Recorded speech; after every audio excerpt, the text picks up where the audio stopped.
When using commercially prepared buttercream or icing that's been made in advance, remember you want to give it a good stir before you use it.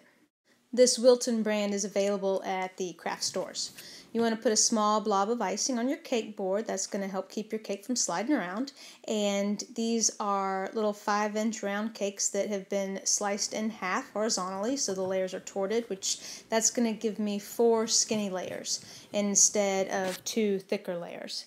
And I'm just going to sandwich the layers together with a small blob of the icing like so. The first thing I'm going to do is crumb coat the cake, which means I'm going to apply a very thin layer of icing along the sides and then on the top surface of the cake. This will hopefully seal any loose crumbs to the cake itself in this very thin layer of icing, so that when I go to put the final coat of icing on the cake, it will be nice and smooth and free of crumbs. This is definitely a useful technique if you ever find yourself needing to ice a chocolate cake with white icing, because the chocolate crumbs will stick out. Once I have the sides nice and even, I'm just going to level off the top. And that's the cake crumb coated.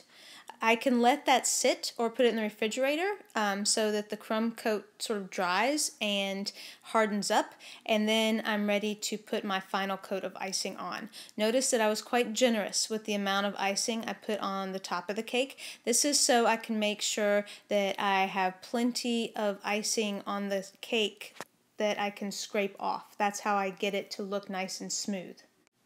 A turntable is your best friend, especially when you're trying to ice a round cake smooth. Notice that I just take my spatula and I press it up against the side of the cake, and I pretty much keep my hand still as I turn the cake on the turntable, and that scrapes off the very top layer of icing and hopefully leaves it nice and smooth. And then I'm going to come along the top. I'm going to come from the top edge in towards the middle to smooth the top. There's one place here along the edge that I'd like to even out, so I'm just going to push the little bit more icing up against the side there so that it raises above the top of the cake, and then I can smooth it back down with my spatula. And that's really all there is to it. Now your cake is ready to decorate.